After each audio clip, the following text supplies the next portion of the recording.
I've always loved RV camping. Just me, the road, and the wilderness. No distractions, no people, and, most importantly, no reminders of my failed relationship. That's why I chose the Great Smoky Mountains this time. I'd been here before, but never this deep into the forest. This time, I wanted isolation. True isolation, and that's exactly what I got. I arrived at the campground around midday. It wasn't on any official map anymore, but I found it mentioned on some obscure hiking forum. Perfect spot for some alone time, someone had commented. The place was far from the main road, miles into the trees, and completely silent. Perfect for my plan to disconnect for the week. I parked my RV and got out, taking in the surroundings. The campsite was small, with nothing but a fire pit and a few cleared areas for tents. It hadn't been used in years from the looks of it, exactly what I was looking for. The first day passed quietly enough. I went for a short hike, set up my gear, and spent the afternoon reading inside the RV. The windows open to let in the cool mountain air. It was peaceful. No sounds of other campers, no hum of traffic, just the rustle of the wind through the trees and the occasional bird call. That evening, I lit a fire and cooked dinner, enjoying the sunset as it dipped below the dense canopy of trees. By the time darkness settled in, I was feeling pretty good about my decision to come out here. The solitude was just what I needed after the mess with Karen. No texts, no arguments, just quiet. But around midnight, just as I was about to call it a night, I saw the first light. It flickered through the trees, a soft glow at first, barely noticeable. I thought it was a firefly at first, but it moved steadily, like someone walking with a lantern. The light was distant, maybe a couple 100 yards out, weaving slowly through the trees. Odd. There wasn't supposed to be anyone else out here. I'd checked the place pretty thoroughly earlier, and no one had passed me on the way in. I watched the light for a while, trying to figure out what it was. It didn't bob or flicker like a flashlight might if someone were walking with it. Instead, it glided, smooth and even, through the trees. I shook my head, dismissing it. Probably some other camper in the distance, though it was odd that they weren't closer to the designated sites. I wasn't going to let it bother me. I went to bed, but the next night, things got weirder. I'd spent the day hiking again, getting further into the mountains. By the time I got back to the RV, I was exhausted. I made dinner, read a bit more, and settled in. Just as I was dozing off, I saw the light again. This time, it was closer. Much closer. I stepped outside, squinting through the darkness. The light hovered just beyond the tree line, moving slowly from left to right.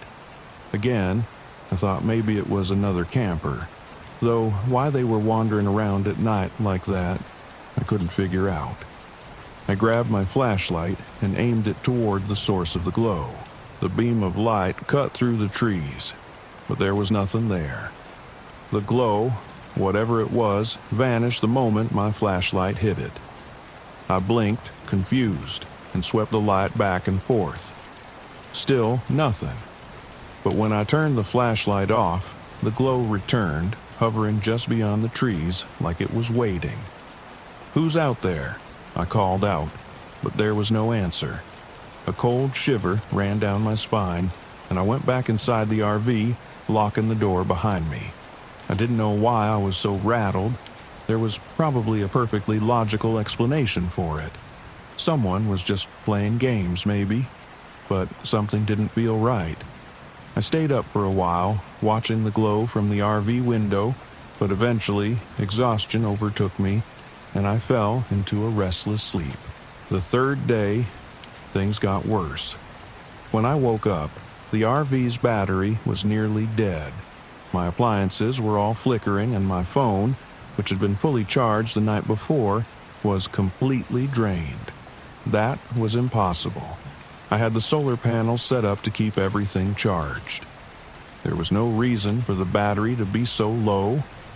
I fiddled with the wires, checking the connections, but everything looked fine. That night, the lights returned. This time, there were more of them, 3 or 4, all circling the campsite. They pulsed gently, fading in and out, almost like they were breathing. I stayed inside the RV, watching them through the window, the hair on the back of my neck standing up. The lights moved closer, now circling the RV itself, just at the edge of the clearing. And then I heard it, the voices.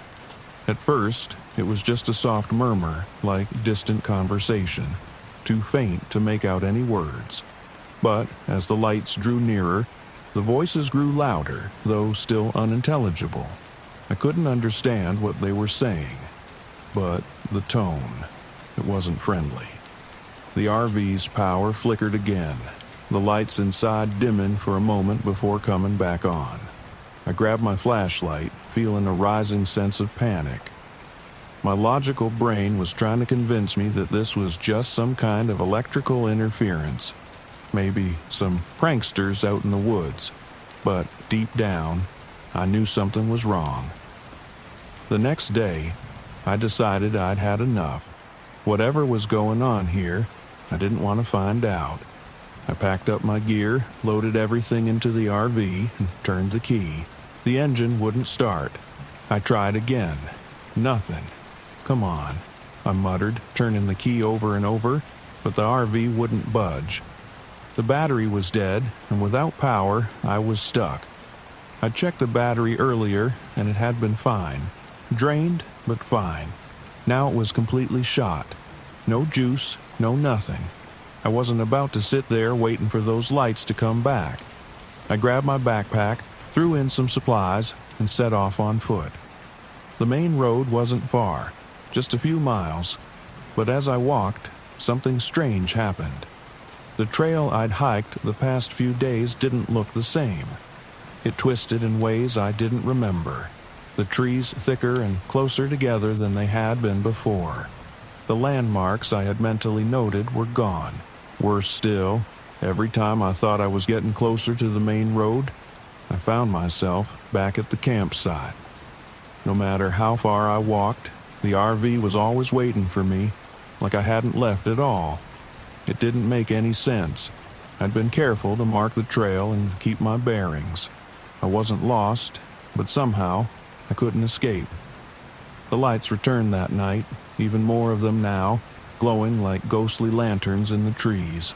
The voices were louder too, though still impossible to understand. I stayed inside the RV, every light on, clutching the flashlight like it was a weapon. The lights outside circled again, moving in closer with every pass. The voices, low, guttural, seemed to be calling out to me, taunting me. I could feel my heart racing, sweat dripping down my neck despite the cool night air.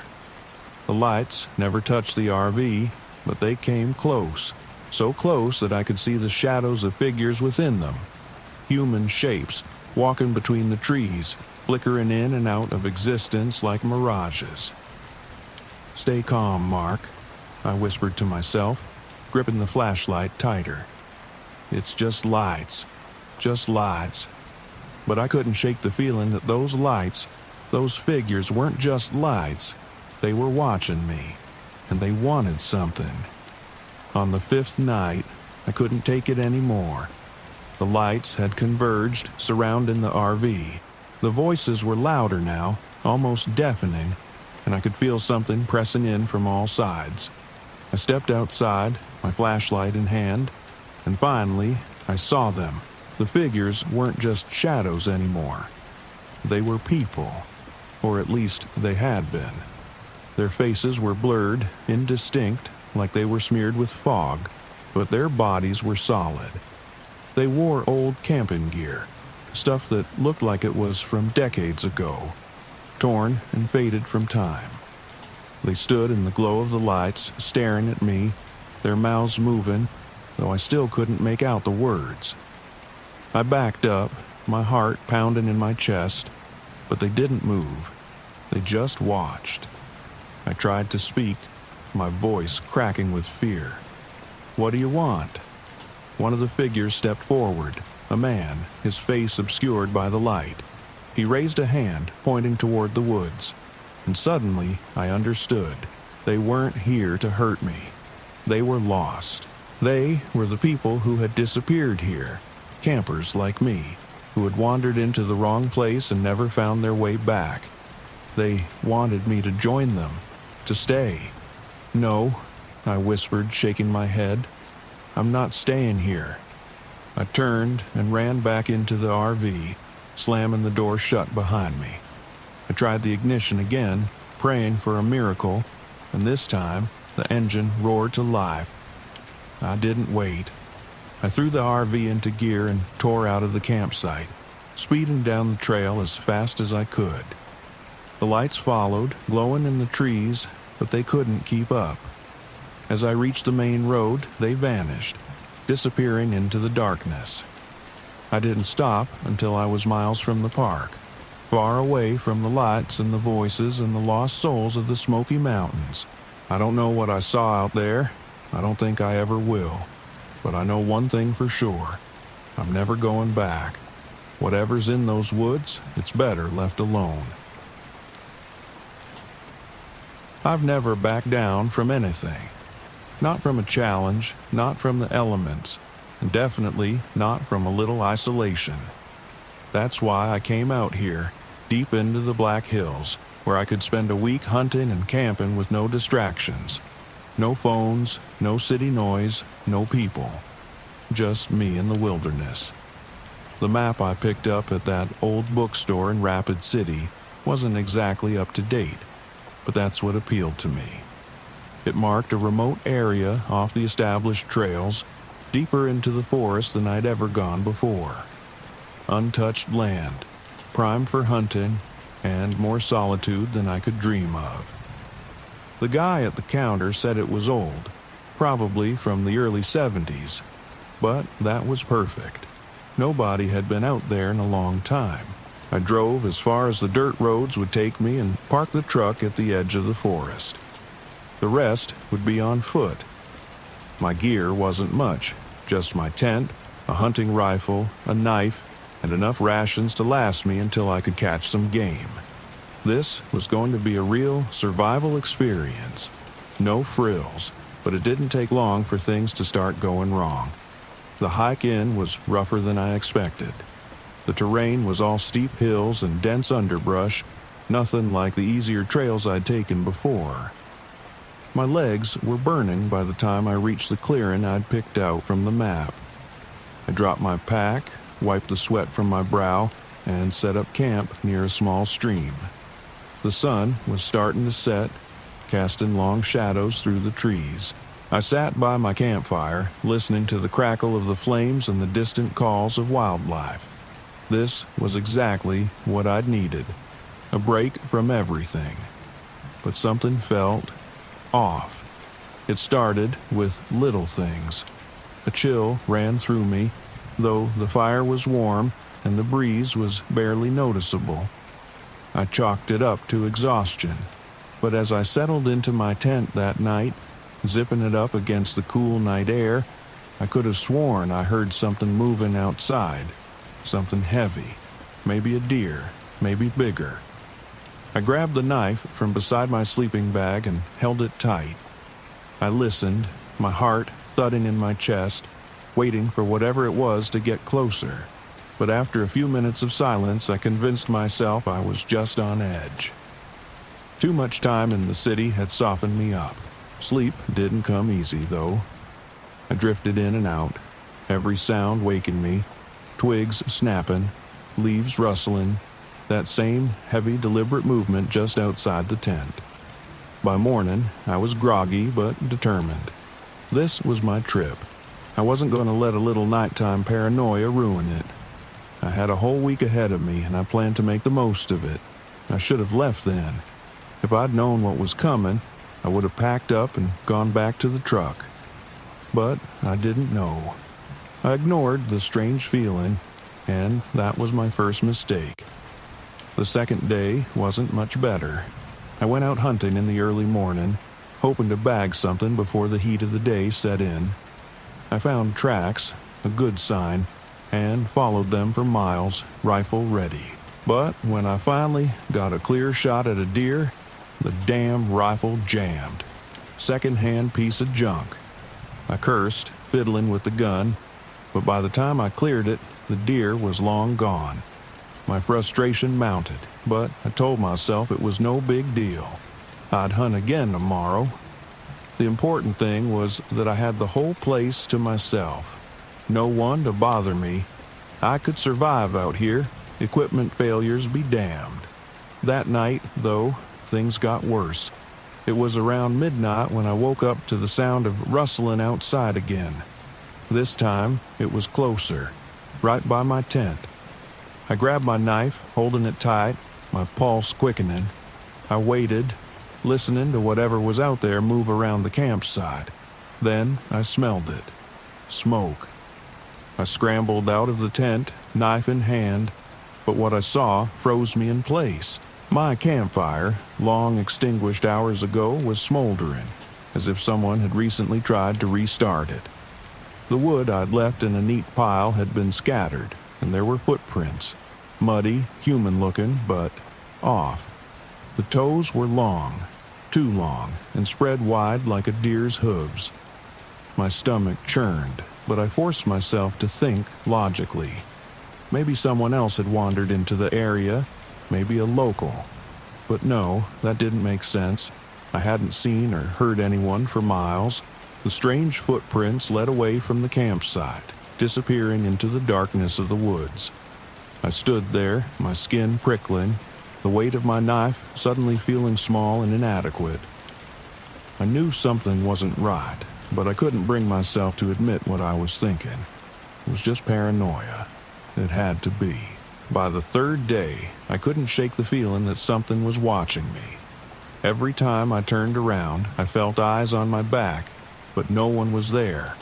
I hunted again, but my rifle kept jamming, and I was too jumpy to aim properly. I couldn't focus. At night, the sounds got worse. Whispering voices that seemed to come from all directions, too faint to make out the words but unmistakable. I'd lie in my tent, knife in hand, staring at the thin fabric separating me from whatever was out there, trying to convince myself it was just the wind. Just the wind. But I knew better. It wasn't until the fourth night that I saw her. I was sitting by the fire, staring into the flames, trying to calm my nerves. I hadn't eaten much in days, and the anxiety had settled deep in my gut, making it impossible to relax. My hands were shaking, my mind racing with all the little things that had gone wrong. The footprints, the jammed rifle, the voices. Then I heard something, a soft rustle of leaves. I looked up, expecting to see a deer or maybe a raccoon, but it wasn't a deer. She stood just at the edge of the firelight, half hidden in the shadows of the trees. At first glance, she looked like a woman. Tall, with long, dark hair that fell over her shoulders. She was pale, her skin almost glowing in the dim light. But her legs were wrong. They bent the wrong way, like a deer's hind legs, and her feet were those same elongated human-deer hybrid prints I'd seen in the mud. I blinked, my heart pounding in my chest, thinking I was hallucinating from the lack of sleep. But she didn't disappear. She just stood there, watching me with eyes that were too dark, too wide, too knowing. I gripped my knife tighter, my knuckles white. I wanted to say something, to demand she leave, but the words wouldn't come. She didn't move. She didn't make a sound. She just stood there, staring at me, as if waiting for something. Finally, I couldn't take it anymore. I stood, raising my rifle, though I knew it was useless. I pointed it at her, my hands shaking. "Get out!" I yelled. "Leave me alone!" She didn't flinch. She didn't react at all. She just stared, her dark eyes locked on mine, her expression unreadable. I fired the gun. The bullet passed right through her, hitting a tree behind her with a dull thud. She didn't even blink. She just stood there, watching me, the firelight flickering in her empty eyes. I felt a cold sweat break out on my forehead. My mind was racing, trying to make sense of what I'd just seen. She wasn't real. She couldn't be real, but she didn't disappear. I backed away, retreating into my tent, knife still in hand. I zipped it up, my hands trembling, and sat there, staring at the entrance, waiting for her to follow. But she didn't. I didn't sleep that night. I just sat there, listening to the whispers, feeling her presence just outside the tent, always watching, always waiting. The next morning, I packed up camp. I didn't care about the rest of my week. I didn't care about proving anything to myself or anyone else. I just needed to get out of those woods. I'd had enough, but the forest didn't want me to leave. Every trail I took brought me back to the same spot. No matter how far I walked, how careful I was with my compass, I ended up back at my campsite. It was like the woods had twisted themselves around me, trapping me in some kind of loop. The whispers grew louder. The shadows seemed to move, shifting in the corners of my vision. And I knew she was still there, watching me from the trees. On the sixth night, I couldn't take it anymore. I stood in the middle of my campsite, shouting into the darkness, "What do you want? Show yourself!" And she did. She stepped out of the trees, her figure backlit by the pale moonlight, her legs bent unnaturally, her eyes glowing faintly. She didn't speak, but I could feel her answer, clear as day. This land was hers, and I had disrespected it. I dropped to my knees, all the fight drained out of me. "Please," I whispered, "just let me leave." For a long moment, she just stared at me. Then, slowly, she turned and disappeared into the woods. The next morning, the path was clear. I don't remember the hike back to my truck. My body was on autopilot, moving without thought. All I knew was that I was free. I left the Black Hills and never looked back. But sometimes, late at night, I hear the whispers, and I wonder if I ever really escaped at all. I've been camping for years. It's how I disconnect, how I reset after long stretches of working behind a screen. This trip to the White River National Forest was supposed to be no different. A week of solitude in the Rockies, with nothing but the sound of the wind through the trees and the crackle of a fire. I'd picked a campsite far off the beaten path, a place where I could be alone with my thoughts. It was exactly what I needed. Or, at least, that's what I thought. The drive up was beautiful. Winding mountain roads, clear skies, and not a single car in sight. I pulled into the small empty campsite in the late afternoon, set against the backdrop of towering pines and jagged cliffs. It was perfect. Secluded and silent, just like I'd wanted.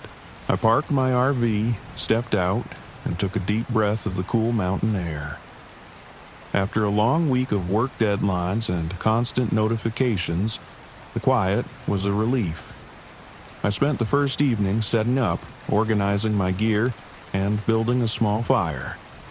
Everything felt right. I had a book in hand, the mountains around me, and no one to bother me for miles. I was finally alone, or so I thought. It started small. So small that at first I didn't think anything of it. I was sitting by the fire, enjoying the quiet, when I noticed that the door to the RV was slightly ajar. I distinctly remembered shutting it earlier, but maybe I'd been careless. I got up, locked it properly this time, and went back to the fire, brushing it off. But that night, something woke me.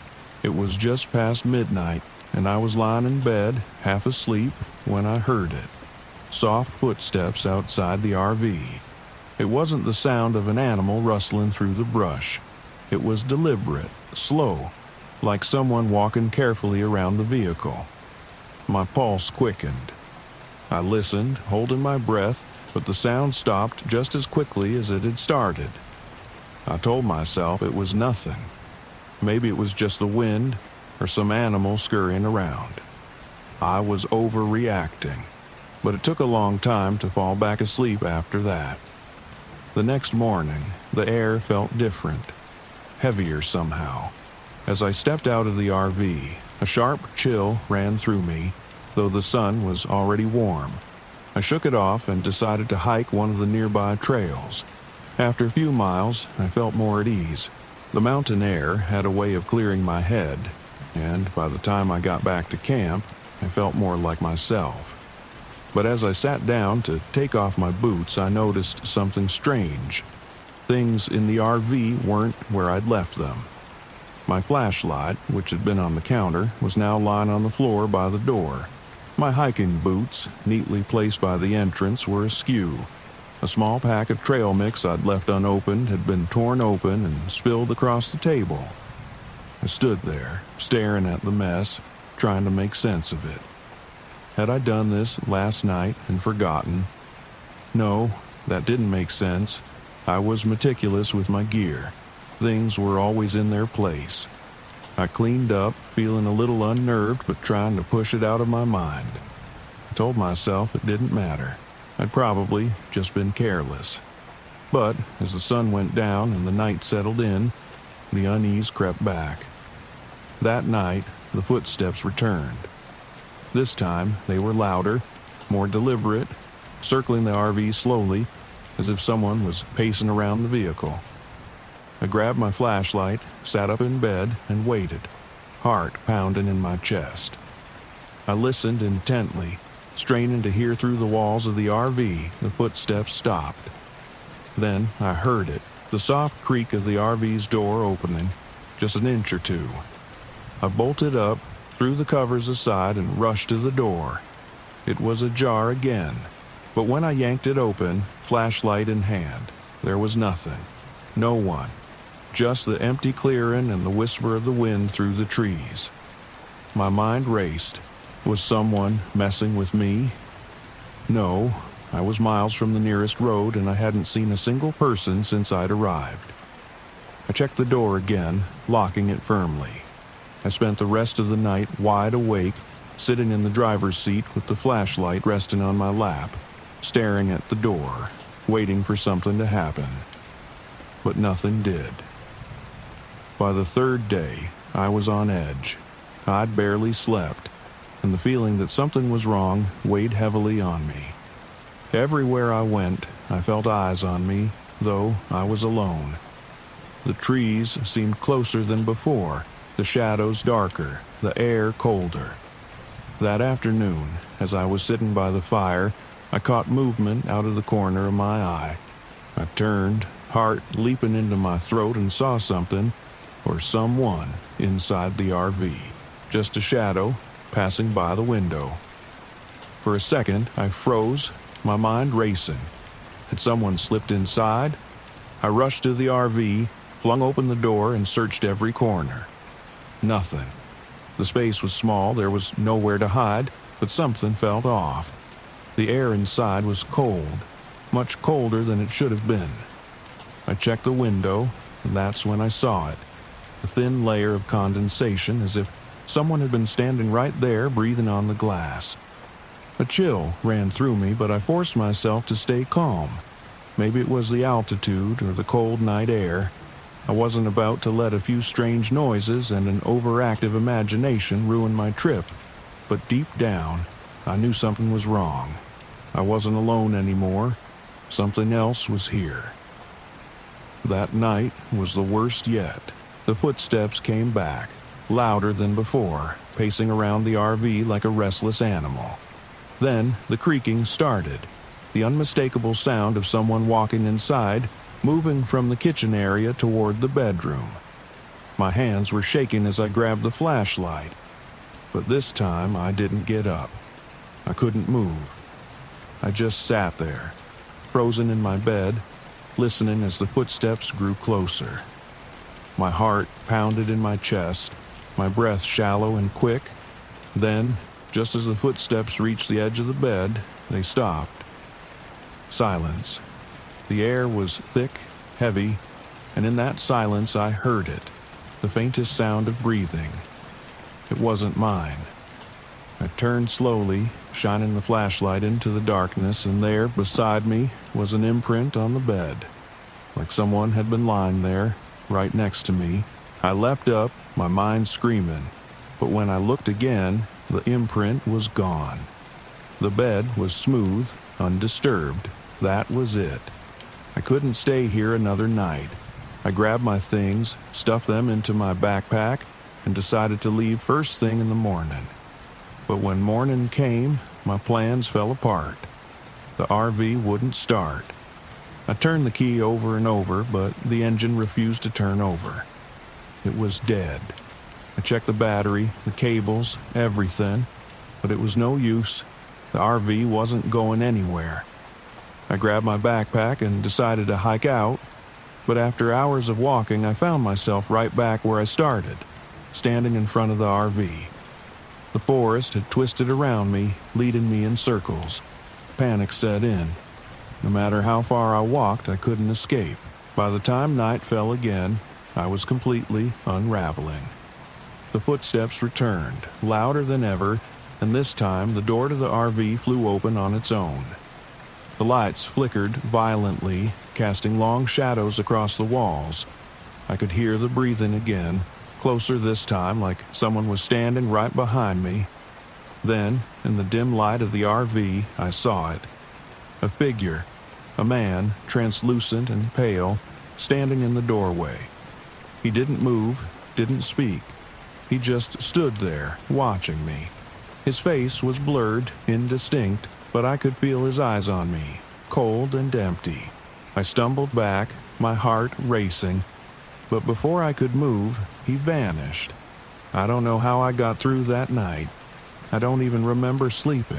But the next morning, I tried the RV one last time, and miraculously, the engine roared to life. I didn't wait. I threw the RV into gear and sped out of the campsite, my hands trembling on the steering wheel. As I drove down the winding mountain road, I glanced in the rearview mirror, and there, in the back seat, was the faint outline of a figure watching me. I haven't camped since, and I never will again. The desert has always called to me. There's something about the stillness, the vastness. It's like time stops out there. That's why I'd driven for hours to the edge of Joshua Tree National Park, following a rough, nearly invisible road I'd found on an old satellite map. According to some forum posts, it led to a forgotten campsite tucked away in the rocks. No one ever went there anymore. Perfect, I thought. No tourists, no noise, just me, my camera, and the desert stars. I should have known better. The road was rougher than I expected. Barely a road at all. Just 2 dirt tracks winding through the scrub, disappearing into the rocky terrain. My RV rattled as I navigated overgrown bushes and patches of sand that looked ready to swallow the tires. I pushed on, feeling that familiar excitement bubbling up inside me. If no one had been here in years, it meant I'd have the place all to myself. After nearly an hour of driving along that broken trail, I found it. A small clearing wedged between a few massive boulders, the perfect natural barrier against the wind. There was an old fire pit, scattered remnants of past campers, a rusted folding chair, a busted lantern, and, off to one side, an abandoned RV half buried in the sand. It must have been there for decades, left behind by someone who either forgot about it or simply gave up trying to retrieve it. The whole scene had a strange stillness to it, as if time had stopped the moment those last campers had driven away.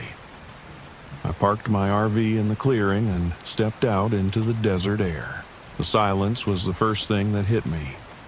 No birds, no wind, just the sound of my own breathing. I stretched, scanning the horizon. The place was perfect, untouched by the crowds that swarmed the more popular parts of the park. No one else would be stupid enough to come this far, I thought. The first day passed quietly. I spent the afternoon exploring the area, snapping photos of the twisted Joshua trees and the towering rock formations. As the sun set, the landscape transformed into something otherworldly. Long shadows stretching across the sand, the rocks glowing orange and red in the fading light. It was beautiful. By the time the stars came out, I had my camera set up, ready for some long exposure shots of the night sky. That's when I saw the lights.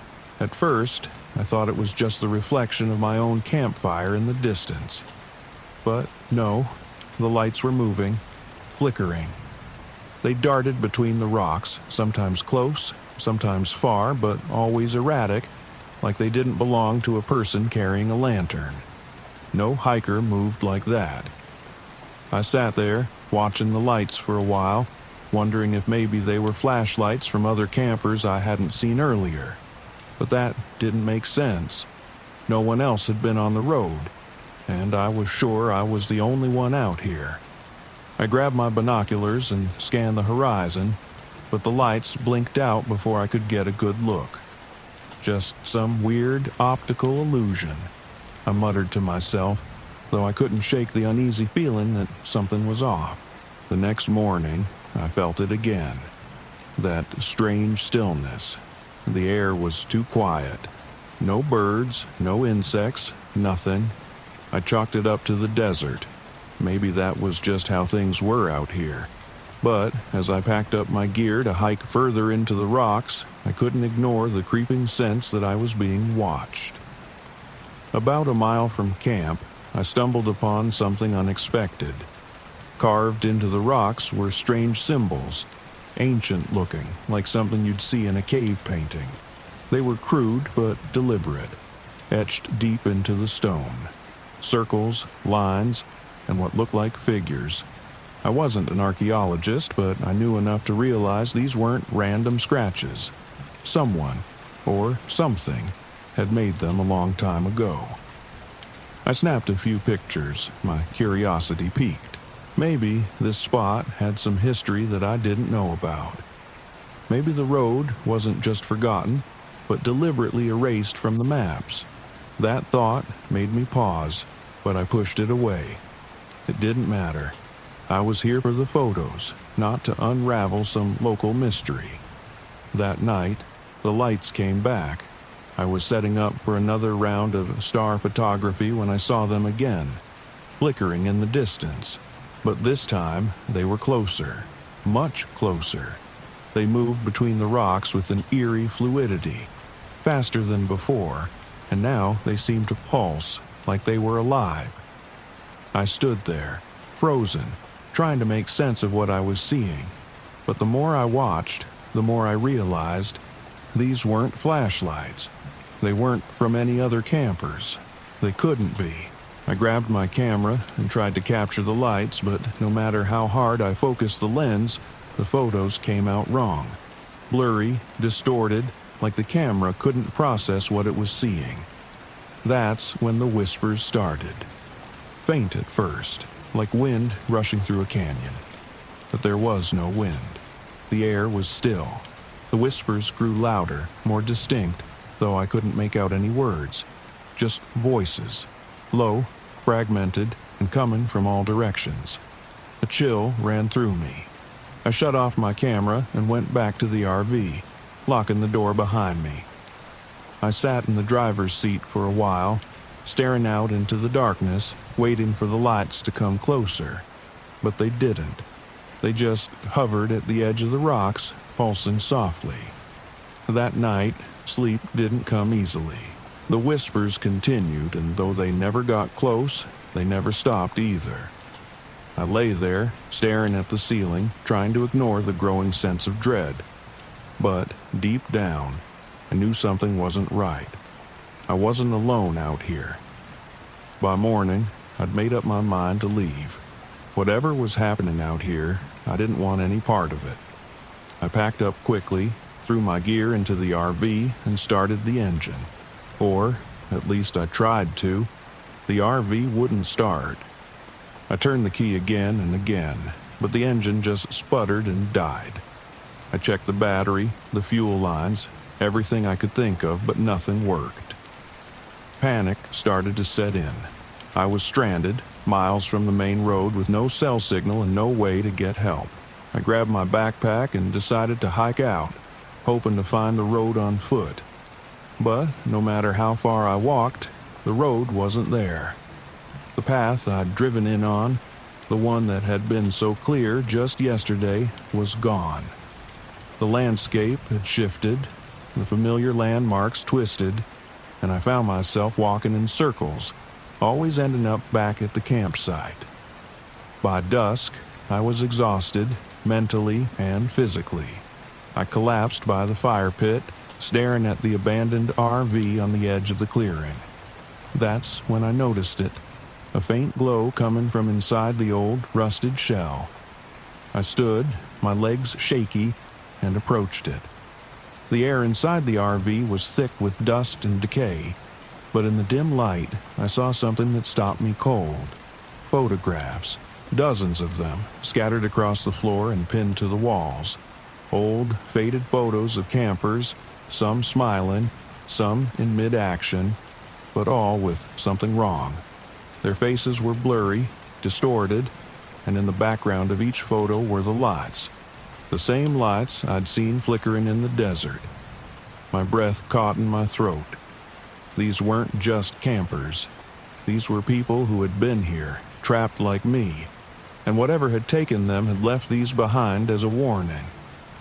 I stumbled out of the RV, heart racing. The lights were back, closer now, circling the campsite, casting long shadows across the rocks. The whispers had returned, louder, more urgent. I could see the figures now, shadowy forms moving within the lights, flickering in and out of existence. They weren't solid. They weren't human. I tried to run, but the air felt heavy, thick, as if the desert itself was pressing down on me. The symbols on the rocks began to glow faintly, pulsing in time with the lights. Whatever force had trapped those campers before was pulling me in now. In a panic, I grabbed the old rusted lantern from the abandoned RV and threw it into the fire pit. The flames roared to life, and for a moment the lights flickered, dimming as if in pain. The whispers grew frantic, desperate. I didn't stop. I grabbed whatever I could find. Old chairs, broken gear, anything that had been left behind, and tossed it into the fire. The symbols on the rocks dimmed further, the lights flickering wildly. I didn't know what I was doing, but I knew I had to break whatever hold this place had on me, and then, just as suddenly as it had started, the lights vanished. The whispers faded into the night, leaving only the crackling of the fire and the cold desert air. The weight that had pressed down on me lifted, and in the distance, I saw it. The road, clear and unobstructed, leading back to the park. I didn't waste any time. I grabbed my gear, threw it into the RV, and tried the engine one last time. This time, it roared to life. I drove out of there as fast as I could, the desert blurring past me. But as I glanced in the rearview mirror, I saw them one last time. The flickering lights, the shadowy figures standing still at the edge of the campsite, watching me leave. I never went back, and I never will. I came to Black Hills to forget, to leave the city behind, to escape the ghosts that had followed me since I left the military. I always felt more at ease in nature, just me, my camera, and the world that didn't need explaining. It was a long way from the noise of my life, and this place felt like it held answers I didn't even know I was looking for. The Black Hills had a reputation, but I didn't care about local legends. My only plan was to capture the eerie beauty of this old, forgotten mining town hidden deep in the forest. The thought of photographing its decay, the rusted equipment, crumbling buildings swallowed by the wilderness, excited me. I'd heard whispers about strange lights appearing in the woods at night, but that was just folklore. Stories people told to keep kids from wandering off too far. I wasn't a believer in ghost stories. By the time I parked my RV in the thick of the forest, the sun was already slipping behind the hills. I stood outside, breathing in the crisp, clean air, surrounded by trees so dense they blocked out most of the remaining light. No traffic sounds, no voices, no distant hum of civilization. Just the wind, the creak of branches, and the faint smell of pine. It was peaceful, almost too peaceful. I spent the next day exploring the mining town. It was everything I'd hoped for. Decaying buildings, rotten wooden beams, and rusting mine carts frozen in time. The place felt eerie, as if it had been abandoned in a rush, left to be reclaimed by the forest. My camera clicked away, capturing the ghostly beauty of it all. It wasn't until my second night that things started to get strange. I was reviewing my photos in the RV when I first noticed the flickering.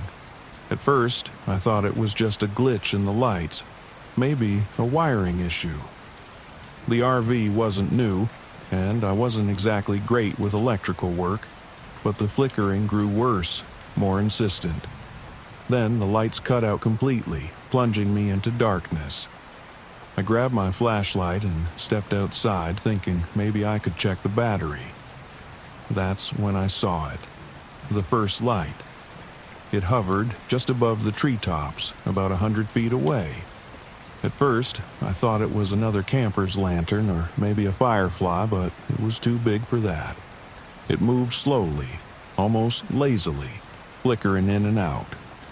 I squinted, trying to figure out what it was, but the light just floated there, shifting like it had a mind of its own. Curiosity got the better of me. I picked up my camera, adjusted the settings, and tried to snap a picture. But the image came out distorted, the light a blur of nothingness. I adjusted the focus, tried again. Nothing. The light wouldn't register properly on the camera. It was then that I realized how quiet the forest had become. The wind had died, the usual creaks and rustles of the woods were gone, and even the insects had gone silent. Just me, the darkness, and the floating light. Against my better judgment, I followed it. The light drifted deeper into the woods, bobbing slowly like it was leading me somewhere. I told myself it was ridiculous to follow. After all, I didn't know this part of the forest and I could easily get lost. But the light was mesmerizing. I felt drawn to it, like it was pulling me in. So I went. The trees closed in around me as I moved through the undergrowth, my flashlight casting long shadows that seemed to stretch and warp. The light always stayed just out of reach, flickering ahead of me, beckoning. After what felt like an hour, I found myself standing in a small clearing, and there, in the middle, was an old, crumbling cabin. I hadn't seen it on any of my hikes earlier in the day. The cabin looked ancient, abandoned for decades at least, its roof sagging, walls covered in moss and rot. But what caught my attention wasn't the cabin itself. It was the lantern sitting on the table inside, glowing faintly, like it had been left there just moments before. I stood frozen for a moment, torn between curiosity and a growing sense of unease. The logical part of me said to turn around and head back to the RV. But the part of me that had been chasing answers my whole life needed to know more. I stepped inside. The air was damp and cold, a sharp contrast to the warmth of the summer night outside. The inside of the cabin was sparse, just the table with the lantern, an old wooden chair, and the remnants of a fireplace. It felt like I had stepped into a different time, a place untouched by the present. I reached for the lantern, half expecting it to vanish as soon as I touched it, but it was solid, warm. I held it up, casting light around the room, and that's when I saw them. The carvings. The walls were covered in strange symbols, etched deep into the wood, swirling patterns that seemed to shift and move as the light flickered across them. They weren't like anything I'd seen before. Not quite writing, not quite pictures, something ancient. A cold chill ran down my spine. I backed out of the cabin, the lantern still in my hand, and that's when I noticed the light outside. Another one, floating just beyond the tree line, watching me, then another, and another. They flickered into view, surrounding the clearing, hovering just above the ground, closing in. Panic gripped me. I dropped the lantern and bolted for the trees, my flashlight bouncing in my hand as I ran. The lights followed, moving faster now, darting between the trees, flickering in and out of my vision. My breath came in ragged gasps as I pushed through the dense undergrowth, the trees closing in around me. I didn't know where I was going, but I didn't care. I just needed to get away. After what felt like an eternity, I stumbled back into my campsite, the RV coming into view through the darkness. I threw myself inside, slamming the door behind me and locking it, as if that would keep the lights out. I leaned against the door, gasping for breath, heart pounding. My flashlight flickered and died, plunging the RV into darkness again. But I didn't need the light to know they were out there. I could see them, flickering through the windows, hovering just beyond the edge of the clearing, waiting. I tried to start the RV, but the engine wouldn't turn over. My hands trembled as I twisted the key again and again, but it was useless.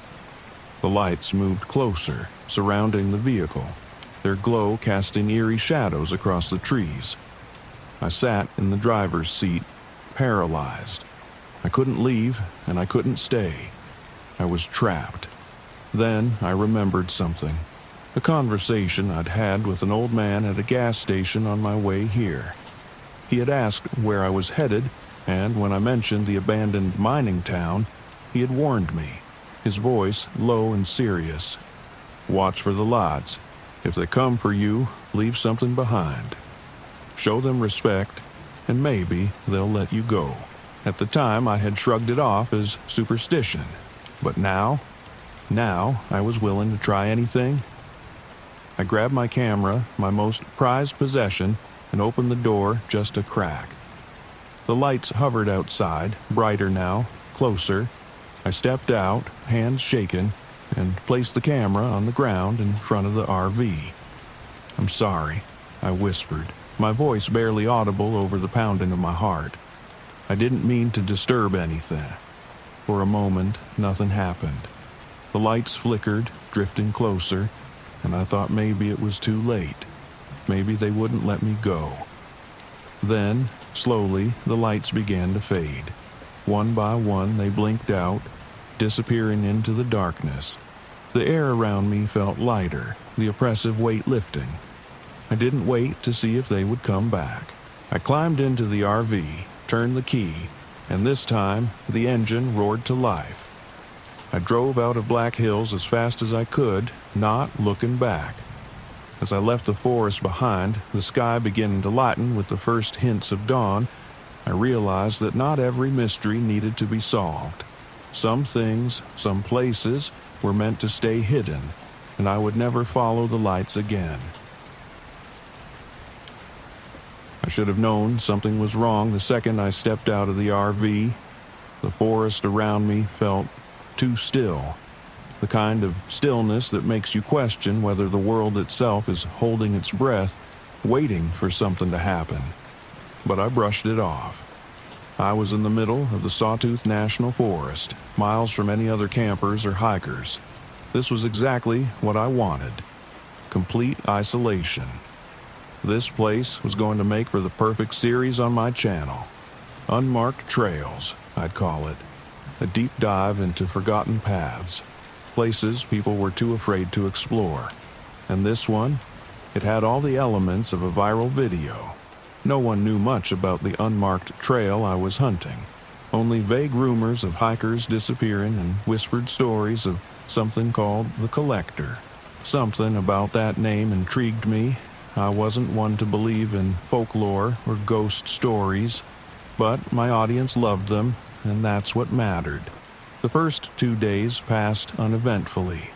I hiked, filmed B-roll footage, narrated into my camera about the history of the area. The trail I was following wasn't exactly easy to find. I had to rely on a few tips from locals, a vague map sketched by a guide at a general store, and a lot of guesswork. But I found it. An overgrown path cutting into the forest, almost hidden by the surrounding brush. Perfect. This is it, I said into the camera, feeling the excitement bubble up. The forgotten trail.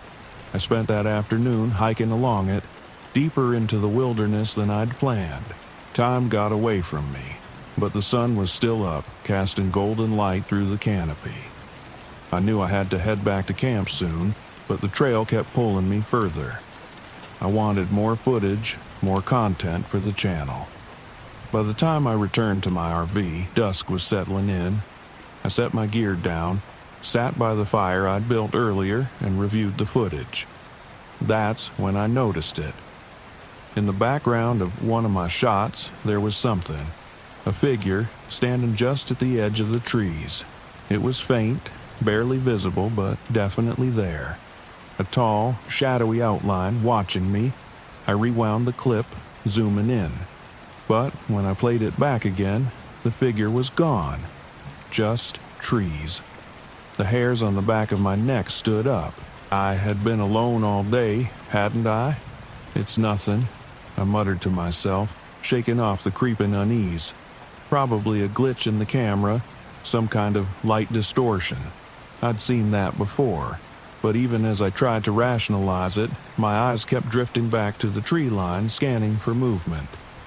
Nothing. That night, I barely slept. Every little noise made me sit up in bed, ears straining, heart pounding. But the forest was quiet, just the occasional rustle of leaves. Still, that feeling, that gnawing sensation of being watched, clung to me, even as the fire burned down to embers outside. The next morning, I pushed my nerves aside and geared up again. Today was the day I was going to push deeper into the trail. I was determined to find something, anything, that could give my channel the edge I was looking for.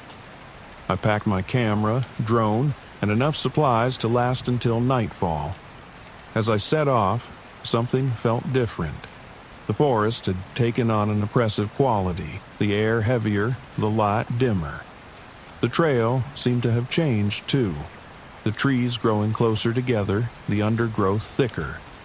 Landmarks I thought I'd passed before were suddenly missing, or maybe I'd misremembered them. Either way, I felt more disoriented than I'd like to admit, but I pressed on. Several hours into the hike, my camera started malfunctioning. The battery, fully charged that morning, drained rapidly, and the drone refused to take off. When I checked the footage I'd shot, static filled the screen, blurring everything. My frustration grew, but I wasn't about to quit. Not yet. That's when I saw it again. Ahead, on the trail, the figure. It stood between two trees, far enough away that I couldn't make out any details, but close enough to feel its presence. Tall, impossibly tall, and still. My breath hitched as I fumbled for the camera, but by the time I raised it, the figure had vanished again. I stood frozen for a moment, my pulse racing. What the hell was that? I wasn't imagining things. There had been someone, something, out there. But there was no sign of anyone now. No footprints, no rustling leaves, just silence. I should have turned back then. I should have packed up and left. But something deeper than curiosity kept me going. It was pride, maybe. Ego. The need to prove to myself that I wasn't just a YouTuber chasing shadows. I was a professional. I knew these woods. I pressed on, my mind racing with thoughts of how this footage, real or not, could be my breakthrough. I could see the thumbnails, the titles, the cursed collector trail, captured on film. It would go viral, guaranteed. But as the hours dragged on, the trail seemed to twist and turn in ways that didn't make sense. I wasn't sure how far I'd gone anymore. The sun, which should have been high in the sky, seemed to hang low, casting long shadows earlier than it should have. And then I heard the whispers. At first, they were faint, barely audible over the crunch of my boots on the dirt, but the deeper I went, the clearer they became. Voices, indistinct, like a conversation just out of earshot. I stopped, straining to listen, my heart thudding in my chest. "Ryan." The voice was soft, almost gentle, but hearing my name sent a cold shiver down my spine. I spun around, scanning the forest, but there was no one, just trees, and then there it was again, the figure. Closer this time, it stood in the shadows, tall and unmoving, its eyes glowing faintly in the dim light. I took a step back, my breath quickening. This wasn't possible, it couldn't be real. "Ryan." The voice was clearer now, coming from the figure. My legs felt heavy, frozen in place as I stared, unable to look away. It didn't move, didn't approach. It just stood there, watching. I fumbled for my camera, hands shaking, but when I hit record, the screen flickered and went black. The battery was dead again. My phone, too, completely drained, though it had been fully charged that morning. Panic surged through me. I turned and bolted down the trail, my feet pounding the dirt. But no matter how far I ran, the forest seemed to stretch on forever. The landscape twisted around me, trails splitting off in directions I hadn't seen before, paths looping back on themselves. I was trapped. I stopped to catch my breath, leaning against a tree, my head spinning. The whispers hadn't stopped. They circled around me now, growing louder, more insistent. "Come deeper." I shook my head, trying to clear the fog of fear that clouded my mind. I wasn't going to let this happen. I'd survived worse. I just needed to think, to get my bearings. But then I saw it, my camp. The RV I stumbled forward, relief flooding through me as I reached the clearing. But something was wrong. The RV looked different, older, like it had been sitting there for years, weathered and decaying. I backed away slowly, my mind racing. This wasn't possible. I had only been gone a day, 2 at most, but the way the RV sagged, its windows cracked, and the rust that ate away at the metal, it felt like I'd been gone for much longer. "Ryan." The voice was right behind me. I turned, and there it was. The collector. It stood at the edge of the clearing, its shadow stretching toward me, its eyes glowing brighter now, like embers in the dark. I wanted to run, but my legs wouldn't move. "Ryan, come with me."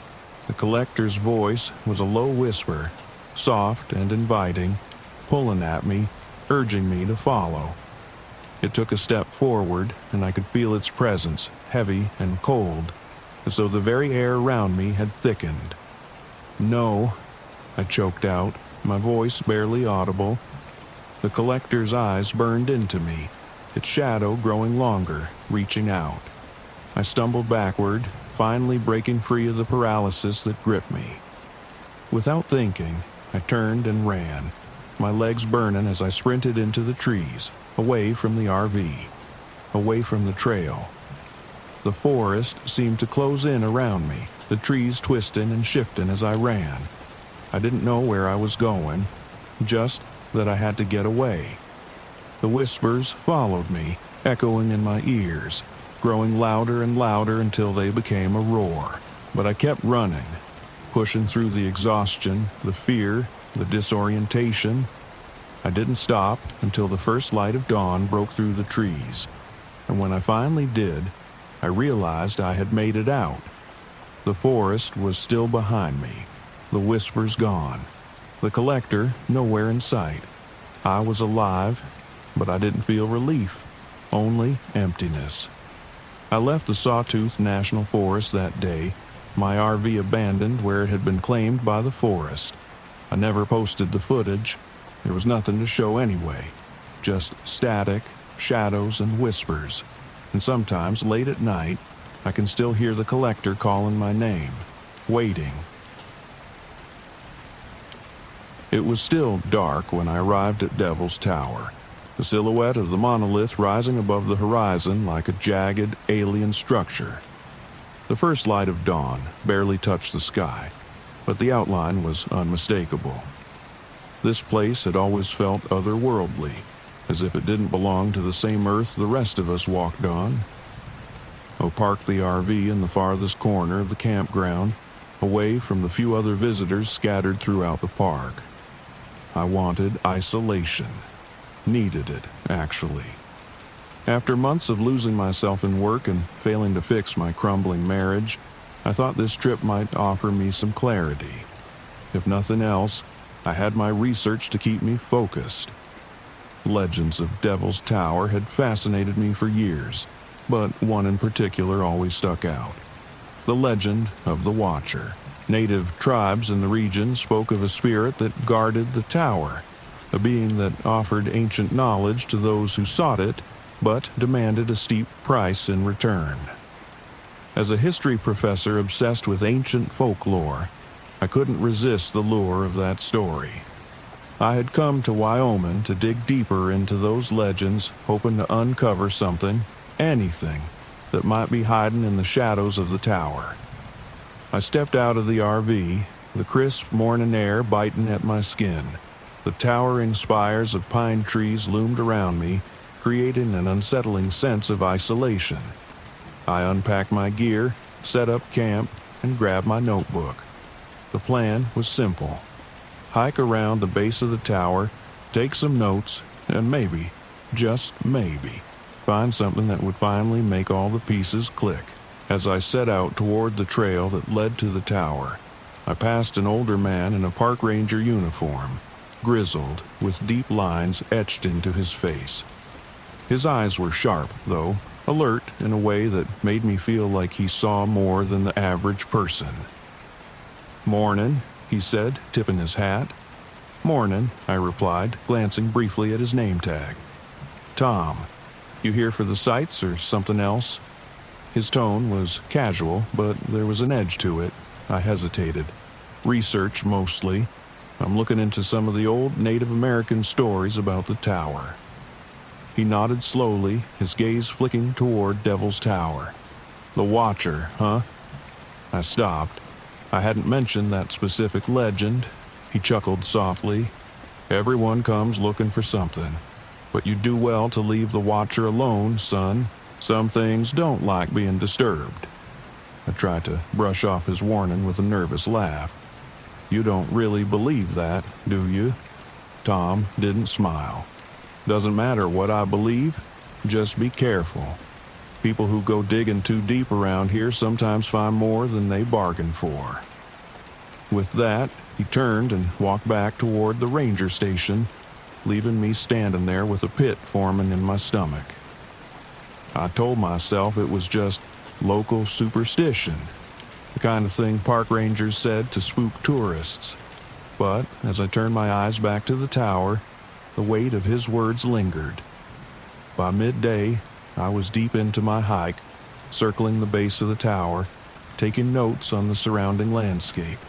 The towering rock formation loomed overhead, casting long shadows over the forest below. I felt dwarfed by it, like a child standing at the feet of a giant.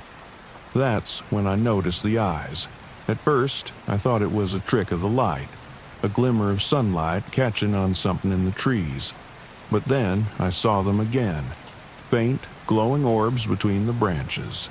They were high up, too high to be an animal, and they followed my every movement. I stopped walking, heart pounding.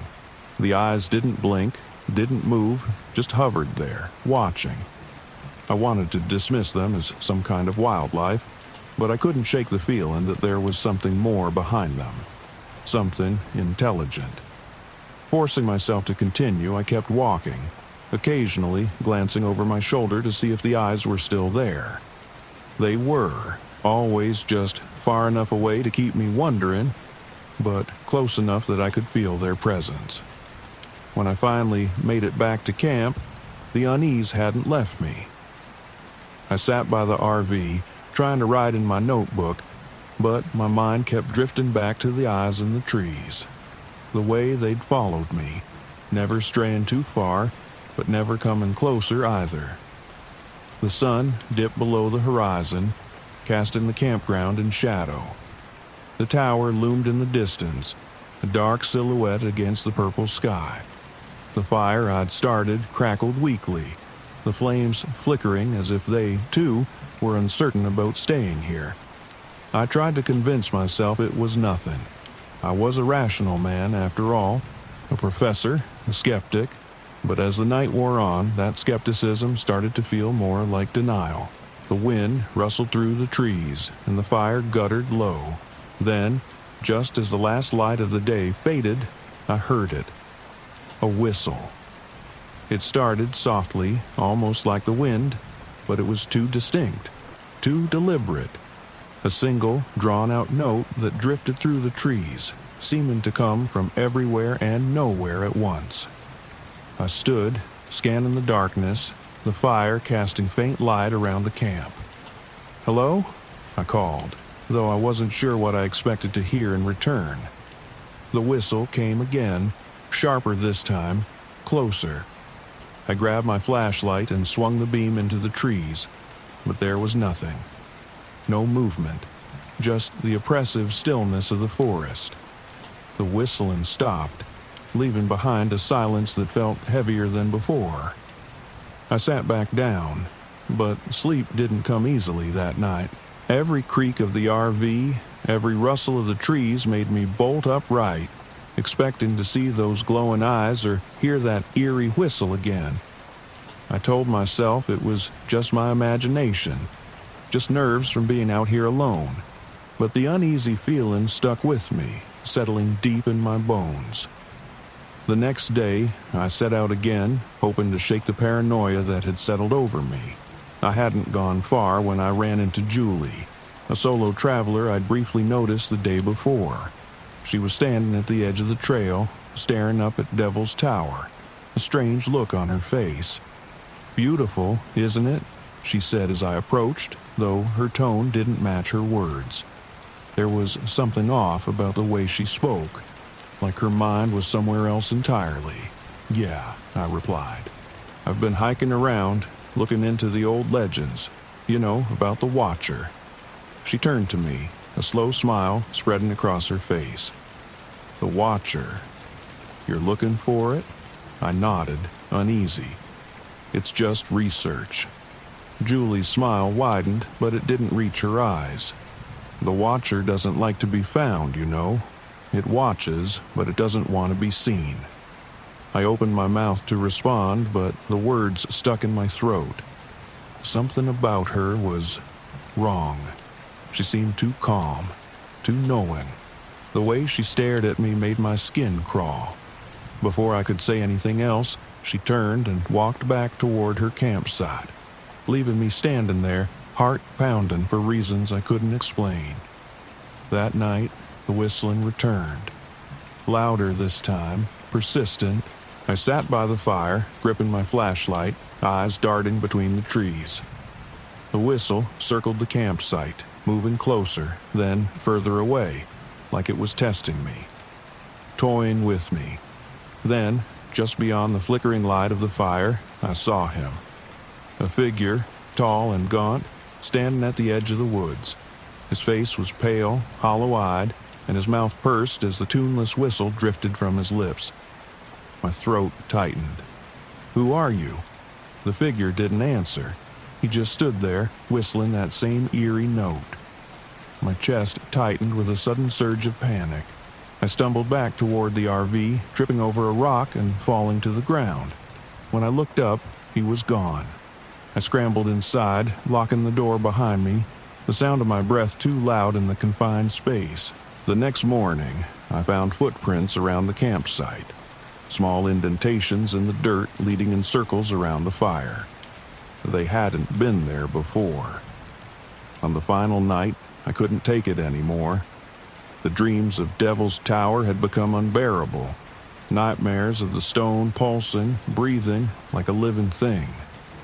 I dreamt of eyes, hundreds of them watching me from the shadows, always watching. I had to go to the tower. I had to see it up close. I grabbed my gear and set out under the cover of darkness. The whistle guided me, pulling me toward the monolith. The trees seemed to close in around me as I walked, their branches reaching out like skeletal fingers. The stars above twisted and shifted, unfamiliar constellations blinking in and out of existence. As I neared the base of the tower, I saw her again. Julie, standing at the foot of the rock, her face pale and her smile too wide. "The Watcher is waiting," she whispered. "It's always been waiting." The whistle grew louder, piercing through my thoughts, driving me forward. I reached the tower, my hands trembling as I touched the cold stone. And then, out of the shadows, the Watcher appeared. It was a massive, shadowy figure, its body indistinguishable from the darkness, but its eyes, glowing burning orbs that stared into me, through me. It didn't speak with words, but its presence filled my mind, offering me ancient knowledge, secrets of the tower, of the universe, of myself. But the price, I could feel it, gnawing at the edges of my sanity. The more I listened, the more I realized that accepting its offer would mean losing everything. My mind, my soul, everything that made me, me. I stumbled back, tearing myself away from the Watcher's gaze. The whistle reached a fever pitch, and I ran, the ground beneath me shifting and warping as the world collapsed around me. I barely made it back to the RV. When I crossed the threshold, the whistling stopped. The forest fell silent. I drove away as the first light of dawn touched the sky. The image of the Watcher's eyes burned into my mind. I knew I would never be the same. Some thin,